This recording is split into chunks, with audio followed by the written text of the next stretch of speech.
Right, we're back on WEBBY'S World. This is probably going to get the next day.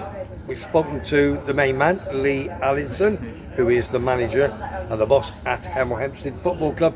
Now we've got Dad, all right, Ian Allinson, ex-Arsenal, scored many a goals for him. Let's bring him on without further ado. Come on, Mr. Allinson. How are you? Yeah, very good, mate. Yourself? Yeah, I'm all good. But you've got to talk a bit like, listen, Lee talks loud like me, and you're as soft as you, aren't I you? had too many drinks last night, mate. Are you joking? No. Do you know what's behind? Look, there's got the beer and cider behind that. That goes with. No, right. A glass of wine last night was lovely. All right, listen, come on, let's have a quick rundown, as quick as you can, on your starting career to where you are now. Where did you start your football? Well, I started at Colchester in 1974. I signed for them, maybe debut in 75. Stayed there till 83. Signed for Arsenal in 83 till 87. Had a few months at Stoke. Then went back to Luton. Went back to Colchester. Stopped playing in 1989-90, and then been involved really for the last 35 years as a manager. And now I'm head of football operations at Hemel Hempstead Football Club. Oh, I love that. Head of football operations. You can see Lee's laughing there, going, "Do me a favour, Dad." He's telling you what to do, does he? Well, you got it. So listen, your first managerial career was Baldock Town, Kevin Phillips and people like that. So. Kevin Phillips. Yeah. What Kevin Phillips, as in Sunderland? No, superb. Sunderland. Yeah, 1982 he signed for. Well, in 1981 he signed for us as a fullback.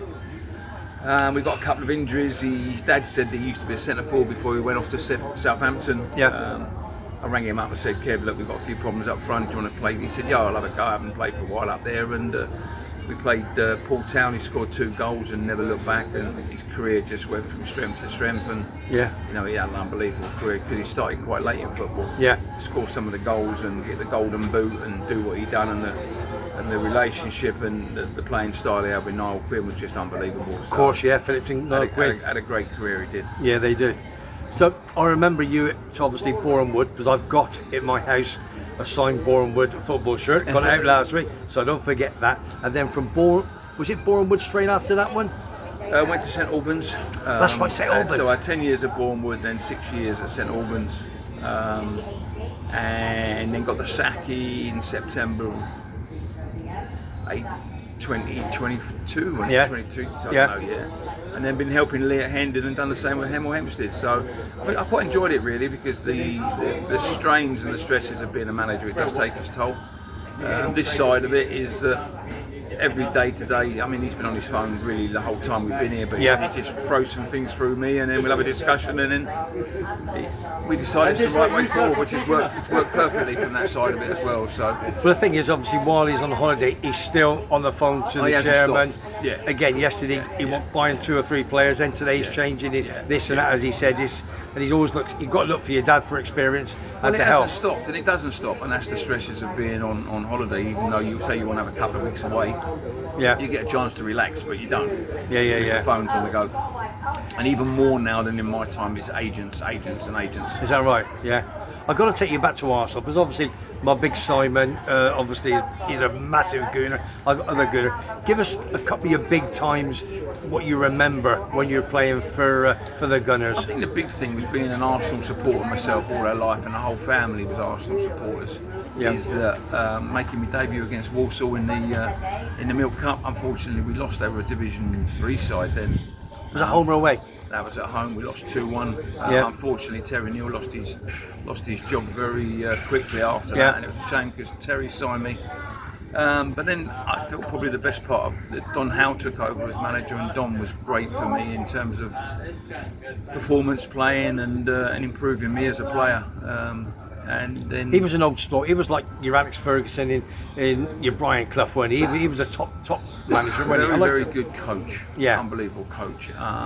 Obviously never had the experiences of Clough or Ferguson. No, of course. Don was great for me, and then obviously George Graham coming. I felt it went all right, but unfortunately, he felt at the end of it was time for me to move on. And then so I signed for Stoke, which was probably the wrong thing at the time. But the goal, come on, semi-final, Little Woods Cup. That's what I always remember. Every time I see you tell me. It's one of them. I was really lucky to be on the bench, really, because Perry Groves had picked an injury. Perry Groves, I remember. That's the first time that year was we trialled out 2 substitutes. Yeah. So I was one of the 2 substitutes. Charlie Nicholas then went off of twisted his ankle at 1-0 down, came on and managed to get the equaliser, and then had the shot that led to David Rocastle getting the winner. Unfortunately, as we said before. Off air, didn't you tell me Charlie Nicholas was the best player you'd ever played with, or you thought? I've always felt he was technically and the ability he had was unreal, but I don't think we ever see it really in terms of his performances for Arsenal on a consistent basis. I've seen it on numerous occasions where he's just twisted games and turned games on his head with his performance, but he probably didn't do it consistently enough to be what I would say is a major success where Arsenal was concerned over the 4 years he was with us. So, ambitions for your boy Lee, do you think, of course he's here so you're going to listen, do you think he's got what it takes to go up the league? Well, I think he's learned a hell of a lot. I mean, he's always wanted to be a manager. Even as a player, he wanted to be a manager. And I think that's the side of it that he's taken very well to. He knows a player when he sees one. And it's just one of those things. And now he's got the opportunity at Hemel Hempstead to really grow, because the non-league South is a massive league. It takes you into the National League, and then you're only literally one league from the Football League, as we've seen with Barnet, with Dean Brennan, who started off at Hemel, is now in the Football League with Barnet. So the opportunities are there. You've got to make sure that your recruitment is good. You've got to try and make sure you play the right way, because it's still sat now. You look at somebody like Chris Wilder at Sheffield United, and Sheffield United seems to be his team. He does very, very well for them, and for them to lose the final like they did and then he loses his job, it's quite sad, but who will he then go and manage next? Because some people want to play a certain way and some people want to play a different way. Chris is quite direct. He does he demands a lot from his players, but some people might not see that what they want for their team. So it's very difficult, is that you play the right way, you play a system that is consistent, and that's something we've had discussions with now. We might have to change what we do, but also have a plan B, because if it's not working one way, we've got to undo teams by changing the system and changing the players. So if Lee goes up to Div 2, Div 1 to whatever, will you follow him? That's a discussion we have to have, because at the end of the day, listen, we all know we ain't getting any younger. No. The commitment in terms of what you have to give now, I mean, Lee said it, he's virtually full-time now, but he's still doing a job away from Hemel as well. Sure. And it takes up a lot of hours. And it's not just a 40-hour week, as a footballer or a football manager. You literally are 24 hours a day on the phone, training, organisation, preparation, making sure things are done.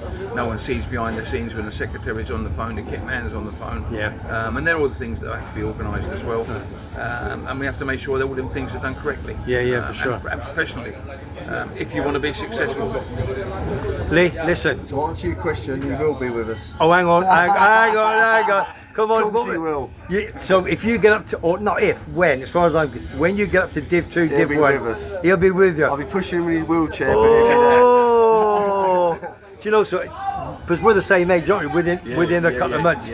Obviously, you look a lot younger than me. I took my glass off behind you. You had a cut of it. Listen, all I'm going to say is, every time I see her, we're obviously always on the phone most days. When I send you horse racing tips, I'll make you bankrupt.